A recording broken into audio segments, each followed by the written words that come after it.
Hello, this is video number 61. We are reading Ego is the Enemy. Chalo, let's start. Facts are better than stories and image. Stories और image से अच्छे fact होते हैं.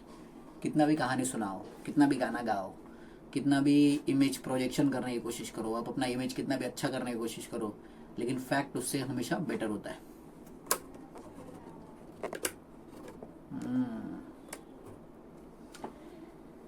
The 20th century financier Bernard Baruch had a great line: "Don't try to buy at the bottom and sell at the top. This can't be done except by liars." तो Bernard Bharuch जो 20th century का एक बहुत बड़े financer थे, उनका line था कि कभी भी बॉटम लाइन से खरीद के टॉप लाइन पे बेचने का नहीं. मतलब बुरे क्वालिटी के चीज़ें खरीद के अच्छी क्वालिटी की चीज़ें खरीदने वाले लोगों को सेल करने का नहीं.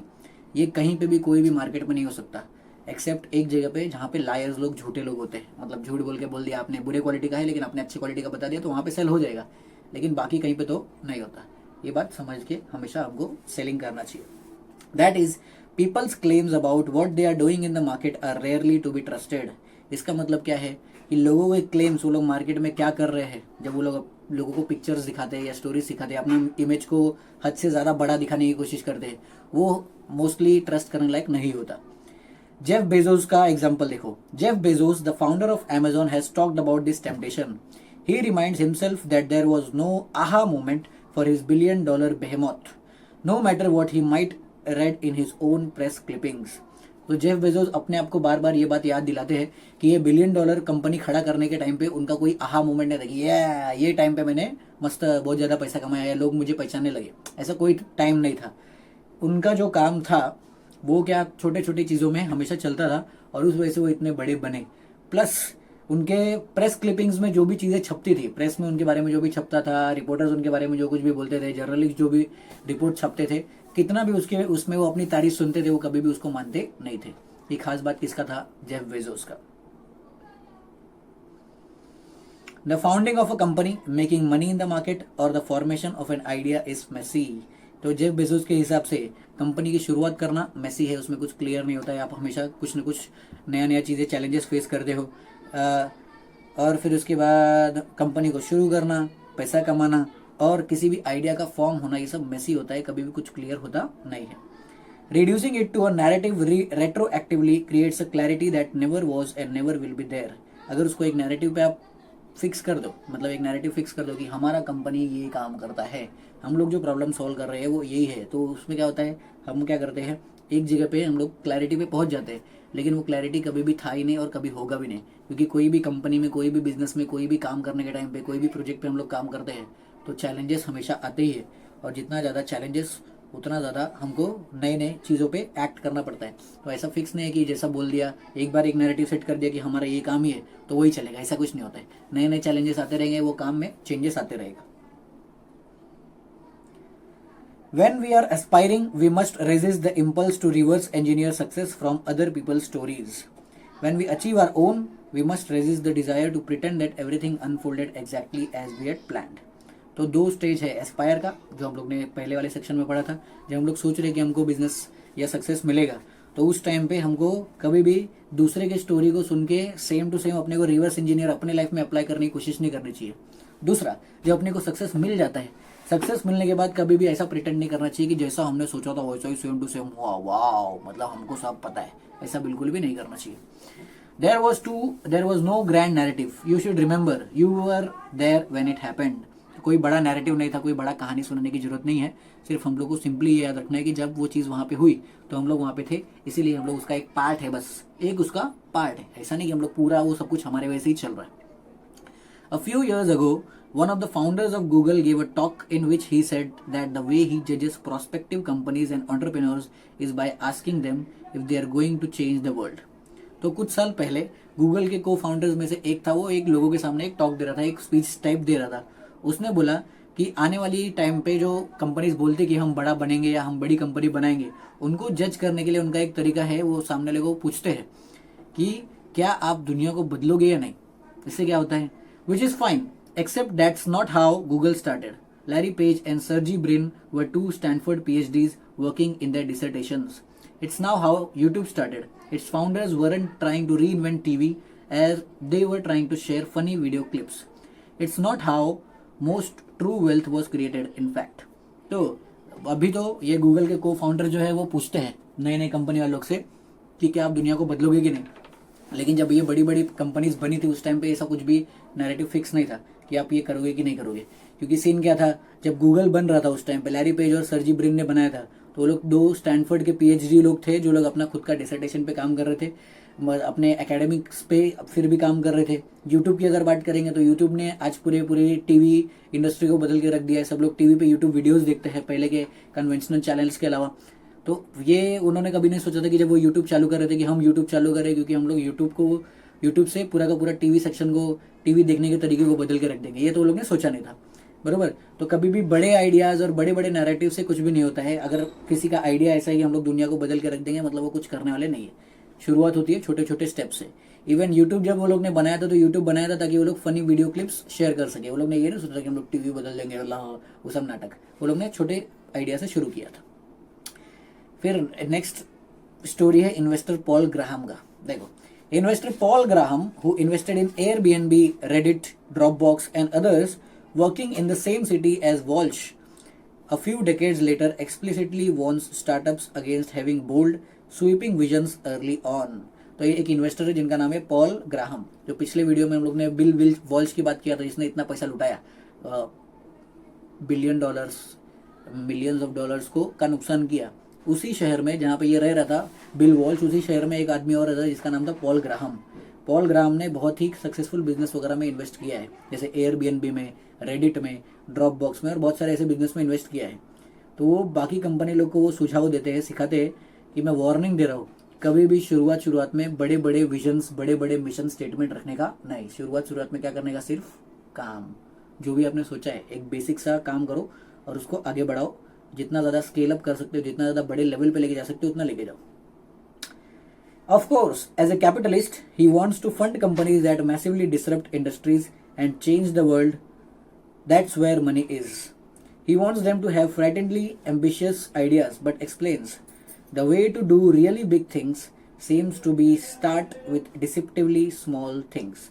तो अगर वो तो कैपिटलिस्ट है। कैपिटलिस्ट मतलब वो पैसा कमाना चाहते हैं। ऐसा नहीं कि वो बच्चे लोग को, या बच्चे लोग मतलब यहाँ पे फाउंडर्स लोग जो कंपनी शुरू कर रहे हैं, वो लोग ऐसा नहीं कि बच्चे लोग को डिमोटिवेट करना चाहते हैं कि आप फाउंडर हो तो आप छोटा सोचो। वो चाहते हैं कि आप बड़े बड़े एम्बिशन रखो, आप बड़ी कंपनी बनाने का आइडिया रखो, आप अपने दिमाग में वो रखो, लेकिन आपका एक्शन जो है वो बहुत बड़ा बड़ा सोच के नहीं होना चाहिए। एक साथ में आप ऐसा नहीं कि आपने बहुत बड़ा प्लांट लगा दिया, एक साथ में ऐसा नहीं कि आपने लाखों यूनिट्स मैन्युफैक्चर कर दिए और एक साथ में चलो बेचने के लिए चले गए। शुरुआत कैसा होना चाहिए, हमेशा छोटा छोटा। तो इतने बड़े इन्वेस्टर भी बोलते हैं कि आप विजन बड़ा रखो, अच्छी बात है, लेकिन स्टेप्स जो है पहला छोटा छोटा लेने का। He says, he's saying you don't make a frontal attack out of ego. Instead, you start with a small bet and iteratively scale your ambitions as you go. वो क्या बोलते हैं, पॉल ग्राम का क्या बोलना है, ईगो में आके एक फ्रंटल अटैक मत करो, एक साथ में पूरे मार्केट को, पूरे दुनिया को बदलने की कोशिश मत करो। इसका बिल्कुल उल्टा है। आप क्या करो, छोटे छोटे स्टेप से शुरुआत करो और उसमें इटरेशंस करते जाओ। इटरेशंस मतलब क्या, उसमें चेंजेस करते जाओ। जैसे वो एक और इन्वेस्टर है जिनका नाम है नवल रविकांत, उन्होंने बोला कि अगर आपको किसी चीज़ में मास्टरी हासिल करना है तो उसमें 10,000 इटरेशंस होना चाहिए। क्या होना चाहिए, 10,000 इटरेशन। मतलब किसी भी एक काम को करते करते अगर आप 10,000 बार चेंजेस करते हो तो आप उसके मास्टर मोस्ट प्रोबेबली बन जाते हो।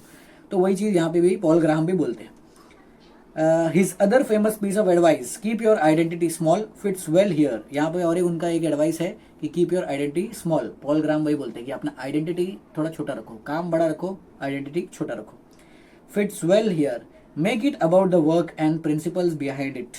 आप उसको, जो आपकी आइडेंटिटी जो है, छोटी सी आइडेंटिटी, वो भी काम के हिसाब से बनाओ कि मैंने इतना काम किया है, मेरा आइडियाज़ ये है, मेरे प्रिंसिपल्स ये हैं।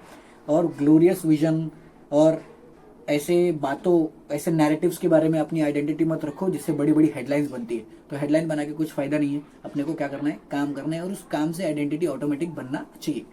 हम लोग अपने आप को बहुत बड़ा प्रोजेक्शन देके कुछ मतलब नहीं है। वो शॉर्ट टर्म है, बस हमको एंट्री दिला सकता है, लेकिन एंट्री के बाद काम नहीं किया तो कुछ मतलब नहीं है।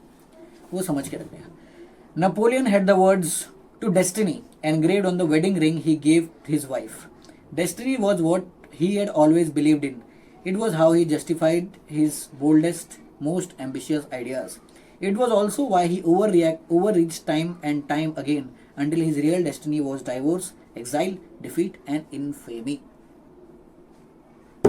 तो इसका एग्जाम्पल देखो नपोलियन का. नपोलियन जो वन ऑफ द बेस्ट नहीं, one of the biggest invaders में से एक है. इन्वेड करता था और कब्जा कर लेता था. इन्वेड करता था, कब्जा कर लेता. इन्वेड मतलब हमला करता था, कब्जा कर लेता था.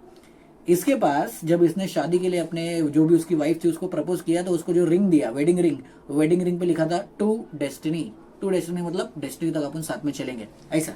तो वो उसका बड़े से आइडिया थे. कोई भी वो काम करता था तो उसमें ऐसे चलता कि डेस्टिनी का जो अपना नसीब है आखिर तक अपन साथ में रहेंगे. जो भी उसके बड़े बड़े आइडियाज रहते थे सब वही सोचता था. और आखिरकार वो क्या करता था, टाइम से पहले हर काम खत्म करना चाहता था. इसके लिए टाइम से पहले ही उसको सब कुछ मिला. और वो सब कुछ में क्या था, उसको सबसे पहले तो मिला डिवोर्स. शादी से डिवोर्स हो गया. डेस्टिनी तक जाना था लेकिन डिवोर्स हो गया पहले ही. दूसरा उसको डिफीट मिला. पहले तो बहुत जीता था लेकिन बाद में हार गया. और आखिर में वो उसको मिला इनफेमी. इनफेमी मतलब उसका नाम प्रसिद्ध नहीं, कुख्यात हुआ. जिसको हिंदी में अपन बोलते कुख्यात. मतलब क्या, वो इनफेमस हो गया. लोगों ने उसको उसके अच्छे काम के लिए नहीं जाना, अच्छा काम किया नहीं तो जाने क्या. तो उसको लगा था कि मैं महान रूलर बनूंगा, लेकिन सबसे महान इन्वेडर्स में से एक था. तो इन्वेडर किसी को बोलेंगे तो वो बेइज्जती वाला है. रूलर मतलब क्या, आप राजा बने और आपने शहर को चेंज किया, दुनिया को चेंज किया. लेकिन वो इन्वेडर क्या है, उसने बस लूटपाट मचाया. तो इनफेमस हो गया वो. आखिरकार में उसको वही मिला. तो टाइम से पहले अगर हम लोग खुद का आइडेंटिटी बनने की कोशिश करेंगे तो नहीं बनने वाला. मोस्ट प्रोबेबली उसका उल्टा ही बनता है. A great destiny, Seneca reminds us, is a great slavery. तो सेनेका एक फिलोसोफर थे. उन्होंने बोला था अगर आप एक बड़ा सा डेस्टिनी चाहते हो, आपको एक बड़ा सा भविष्य चाहिए, तो समझ जाओ वो बहुत बड़ा स्लेवरी में आप घुस रहे हो. आप स्लेव हो अपने आइडियाज से. बराबर. There is a real danger in believing it when people use the word genius, and it's even more dangerous when we let hubris tell ourselves we are the one. तो बहुत ज्यादा खतरे वाली बात है अगर लोग ये वर्ड हमारे लिए यूज करते हैं कि आप जीनियस हो. गलती से भी अगर किसी ने ऐसा बोल दिया तो समझ जाओ खतरे की घंटी बज चुकी है. या फिर और ज्यादा डेंजरस है, ये तो चलो थोड़ा डेंजरस है कि दूसरे हम लोग को जीनियस मान रहे हैं. उससे भी ज्यादा खतरनाक क्या है, हम खुद अपने आप को जीनियस मान रहे हैं. अगर अपन खुद अपने आप को जीनियस मानना चालू कर दिए, फंस गए, बहुत गंदा फंस गए. The same goes for any label that comes along with a career. Are we suddenly a filmmaker, a writer, or an investor, an entrepreneur, or an executive because we have accomplished one thing? These labels put you at odds not just with reality, but with the real strategy that makes you successful in the first place. That made you successful in the first place. From that place, we might think that success in the future is just the natural next part of the story, when really it's rooted in work, creativity, persistence, and luck. So, same cheese danger वाली बात जो है कि अगर हम लोग दूसरा कोई हम लोग को जीनियस बोल रहे हैं, खतरे की बात है. लेकिन अगर हम लोग खुद ही अपने आप को जीनियस बोल रहे हैं तब तो और खतरे की बात है. सेम चीज़ आता है जब हम लोग अपने आप को करियर के साँचे में डालते हैं. अगर हम लोग ने अपने आप को किसी करियर के साँचे में डाल दिया कि अचानक से मैं एक फिल्म मेकर बन गया, मैं अब राइटर हूँ, अब मैं एक इन्वेस्टर हूँ, अब एक एंटरप्रेन्योर हूँ, अब मैं एक एग्जीक्यूटिव हूँ. तो सेम चीज़ क्या होता है, हम लोग क्या करेंगे, एक बार तो हम लोग सक्सेसफुल हो गए, लेकिन जो स्ट्रैटेजी की वजह से हम लोग सक्सेसफुल हुए उससे ही हम लोग क्या करते हैं, दूर हो जाते. क्या बोल रहा समझ में आया. पहले जो मेहनत हमने किया उस टाइम पे तो अपने ऊपर टैग नहीं लगा था, फिल्म मेकर, राइटर, ये वो, टीचर. जब भी हम लोग ने मेहनत किया तो हम लोग इस लेवल पे पहुंचे. लेवल पे पहुंचने के बाद अगर हम लोग वो चीज़ को अपने सर पे चढ़ने देंगे कि आज से मैं महान राइटर, आज से मैं महान आर्किटेक्ट, आज से मैं महान कंटेंट क्रिएटर, आज से मैं महान यूट्यूबर, तो फिर क्या होगा, जिस वजह से, जो मेहनत की वजह से हम लोग यहाँ पे पहुंचे, फिर हम लोग धीरे धीरे उसको छोड़ देंगे और जो सक्सेस मिला है वो वापस चले जाएगा. Certainly, Google's alienation from its own roots, confusing vision and potential with scientific and technological prowess will cause it to stumble soon enough. तो गूगल का एलियनेशन, उसका खुद का जो रूट्स था, शुरुआत में रूट्स क्या था कि विजन क्या है और साइंटिफिक और टेक्नोलॉजिकल प्रोवेस था, वो चीज़ों से धीरे धीरे अब गूगल ऐसा मानते हैं बुक वाले की हटते जा रहा है. तो इससे क्या होगा, गूगल अपने आप ही क्या होगा, स्टम्बल होना शुरू हो जाएगा. वो उसको सक्सेस जहाँ से मिल रहा है वो मिलना बंद हो जाएगा. In fact, the public failures of projects like Google Glass and Google Plus might be evidence of it already. तो अगर आपको इसका फुल प्रूफ एविडेंस देखना है तो बहुत सारे ऐप्स गूगल बनाते रहता है. उसमें से कुछ ऐप्स चलते हैं, कुछ ऐप नहीं चलते. उसमें से एक ऐप था गूगल ग्लास और दूसरा था गूगल प्लस. तो ये सब ऐप्स जो फेल हो चुके हैं, ये सब फेलियर्स आपको बता देंगे कि गूगल का जो मेन विजन था वो विजन से वो धीरे धीरे दूर होते जा रहा है. They are not alone.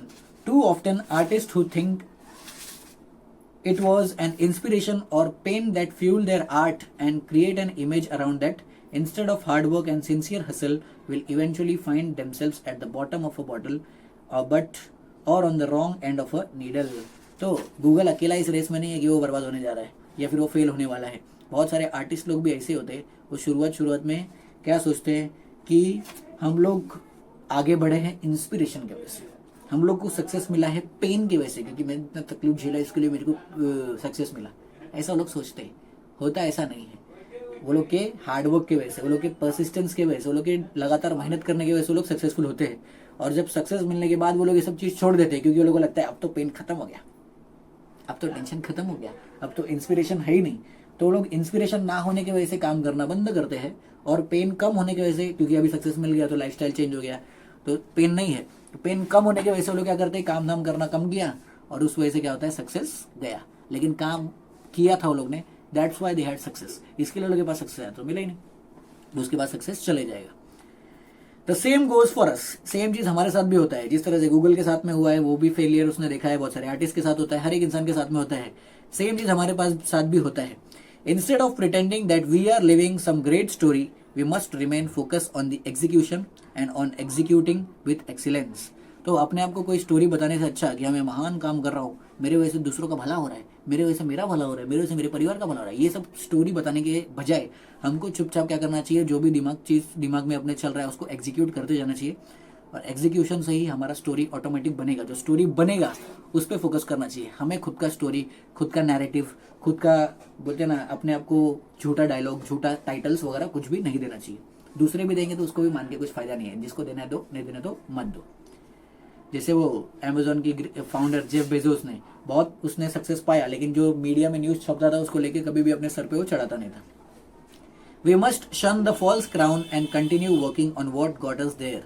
कभी भी हम लोग को सक्सेस मिलेगा तो सक्सेस एक फॉल्स नकली ताज की तरह है. अगर वो ताज को देख के या वो ताज को इमेजिन करके हम लोग खुश होने लगे तो अपन परेशान रहेंगे. लेकिन अगर वही ताज को अपन खुद से ही निकाल के फेंक देंगे, कोई ताज नहीं अपने सर पे, तो क्या होगा, हम लोग वही मेहनत करते रहेंगे जिस वजह से हम लोग को सक्सेस मिला था. और फिर क्या होगा, सक्सेस कंटिन्यू होगा और आगे चलते रहेगा.